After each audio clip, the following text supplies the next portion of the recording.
Hello student, welcome to my next video. आज हमने linear and quadratic equation chapter लिया है, रैखिक तथा द्विघात समीकरण। और इस चैप्टर से हमने 5 महत्वपूर्ण प्रश्न लिए हैं और उनके हल हमको आपको सिखाएंगे। और आप समझ इन हल के माध्यम से आप इस पूरे चैप्टर को भी समझ पाएंगे। वीडियो को लास्ट तक जरूर देखिएगा। ये ऐसे प्रश्न हैं जो अक्सर पॉलिटेक्निक, IERT और ITI जैसे परीक्षाओं के एंट्रेंस में पूछे जाते हैं। और निश्चित है कि इस बार भी इस पांच प्रश्नों में से 1 या 2 क्वेश्चन आपके पेपर में रहेगा। आइए वीडियो को शुरू करते हैं। पहला प्रश्न हमने लिया है, देखिए x इक्वल टू दिया गया है 12 प्लस रूट के अंदर ये 12 है, आप देख रहे हैं 12 प्लस रूट 12 प्लस रूट 12। ये इन्फिनाइट तक सीरीज गई है बेटा, तो इसको समझिए कि अनंत सीरीज है और प्लस में है, गुणा में नहीं है। इसको कैसे हल करते हैं, देखो रूट के अंदर 12, फिर रूट के अंदर 12 इस तरह से इन्फिनाइट तक है। तो हम क्या है, देखो बेटा अनंत है, इसमें से अगर हम एक कम यहाँ कर लेते हैं तो भी ये वैल्यू हमारी, अगर ये पूरी वैल्यू x है तो इसमें एक अगर हम कम भी कर लेंगे तो ये भी पूरी वैल्यू हमारी x ही होगी। ये ठीक उसी प्रकार से है कि जैसे कोई समुद्र है, उसमें से आप 1 बाल्टी पानी निकाल लो तो कोई फर्क नहीं पड़ेगा। तो उसी तरह से इसमें समुद्र ही समझिए, इन्फिनाइट सीरीज है, अनंत तक, इस तरह से अनंत तक लिखना है, लिखते रहें तब जाके ये वैल्यू x है। तो इसमें से हम अगर एक कम कर लेंगे तो भी वो वैल्यू x होगी।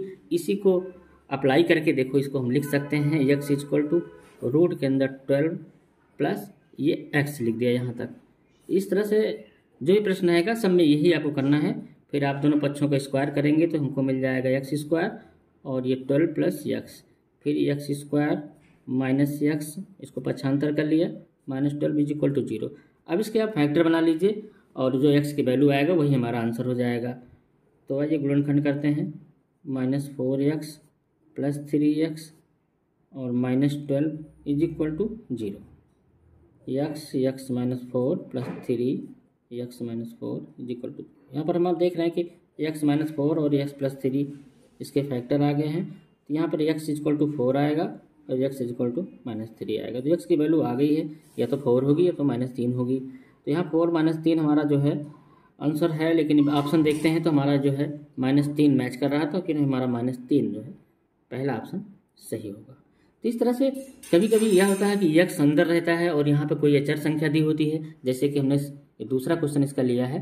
तो इसको भी इसी तरह करना है। अब आप समझ रहे हैं कि 6 यहाँ पे है और यहाँ पर अगर हम एक कम कर लें तो ये भी हमारा पूरा 6 ही होगा, है ना। तो हम इसको लिख सकते हैं x प्लस 6 और इसको भी स्क्वायर कर लेंगे तो 36 इज इक्वल टू क्या आ जाएगा, x प्लस 6 आ जाएगा। ये और आसान होता है, इसमें तो क्वाड्रेटिक इक्वेशन बना था और इस तरह रहेगा तो ये हमारा लीनियर इक्वेशन से ही हमारा काम हो जाएगा। 36 is equal to x plus 6 और x की वैल्यू आ गई 30, 6 इधर माइनस हो जाएगा और ये हमारा ऑप्शन नंबर डी सही हो जाएगा। आइए दूसरे प्रश्न की ओर बढ़ते हैं। दूसरे प्रश्न में क्या है, ये द्विघात समीकरण दिया गया, क्वाड्रेटिक इक्वेशन है, इसके मूल समान है तो k का मान। तो देखिए 3 कंडीशन होती है। अगर मूल समान है तो जो इसका विविधकर होता है वो क्या होता है, 0 होता है। तो ये d बड़ा होता है 0 से तो मूल वास्तविक और असमान होते हैं, और d छोटा होता है 0 से तो मूल वास्तविक नहीं होते हैं, ये आप जानते होंगे। 3 केस होते हैं। तो यहाँ पर मूल बराबर हैं तो यहाँ पर जो है t बराबर क्या होगा, 0। d क्या होता है, विविधकर, जिसका फार्मूला होता है b square minus 4ac is equal to 0। अब यहाँ पे वैल्यू रखेंगे। ये आप जानते हैं जो क्वाड्रेटिक इक्वेशन होता है ax square plus bx plus c के फॉर्म में होता है। तो यहाँ पर कंपेयर करेंगे तो b की वैल्यू क्या है, -16, तो -16 का ये स्क्वायर हो जाएगा। -4 इंटू a की वैल्यू यहाँ पर 1 है और c हमारा k है, इज इक्वल टू 0 होगा। अब ये -16 का वर्ग होगा तो कितना होगा, 16 का जो स्क्वायर आप करते हैं तो क्या होगा, 256 हो जाएगा। और ये हो जाएगा हमारा क्या, इसको पक्षांतर कर देंगे 4k, तो k की वैल्यू क्या आ जाएगी, 256/4 और ये हो गया आपका 64। जो ऑप्शन देखते हैं तो इनमें से कोई नहीं हमारा ऑप्शन सही हो जाएगा, क्योंकि जो आया है इन तीनों में से नहीं है, तो इनमें से कोई नहीं ऑप्शन हमारा सही होगा। समझ गए होंगे।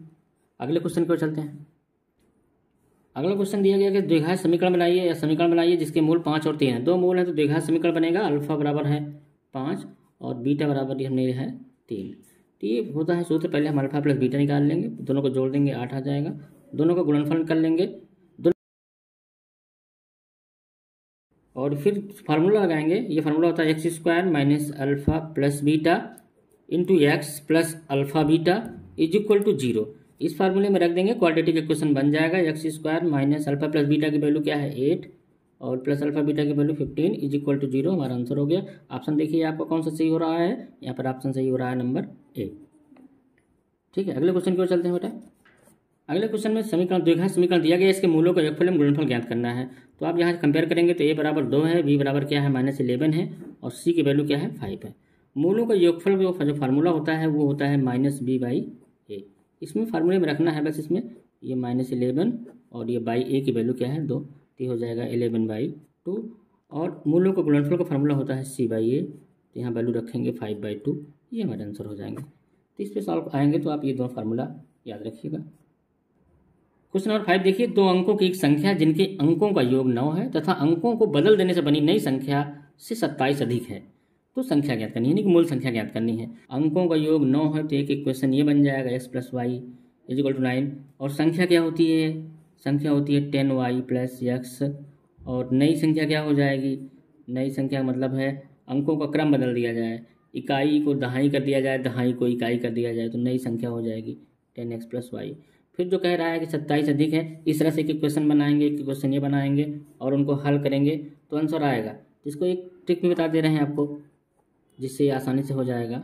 अगर इस तरह करते, इस क्वेश्चन में रखते तो क्या होता कि कह रहा है अंकों को बदल देने से बनी संख्या से 27 अधिक है, यानी कि पुरानी संख्या जो है 10y + x, ये नई संख्या जो है हमारी 10x + y, इससे 27 ज़्यादा है, ऐसा सवाल कर रहा है। तो इसको भी क्वेश्चन फॉर्म देंगे और ये क्वेश्चन नंबर 2 बनेगा और 1 को हल करेंगे, आंसर आ जाएगा। ठीक से भी इसको कर सकते हैं, क्योंकि अब परीक्षा में ऑप्शनल क्वेश्चन आते हैं तो यहाँ पर ऑप्शन से भी देख सकते हैं। देखिए हम देख रहे हैं कि हमारा 6 3 9 है, 6 3 9 है और 8 1 9 है, यानी कि अंकों का योग तीनों में तो हमारा 9 है ही है। अब हम देखते हैं कि जो पुरानी संख्या है और पुरानी संख्या और नई संख्या में क्या डिफरेंस हो रहा है। नई संख्या 27 कम हो रही है अंकों को क्रम बदल लेने से। जैसे इसमें हम देखते हैं ये 36 है और इसको अंकों क्रम बदलेंगे तो 63 आएगा। फिर दोनों का डिफरेंस निकालेंगे, डिफरेंस कितना आएगा, तो डिफरेंस आप देख रहे हैं क्या आ गया, 13 में से 6 गया 7 और आपका जो है 5 में से 3 गया 2, 27 का फर्क आ गया।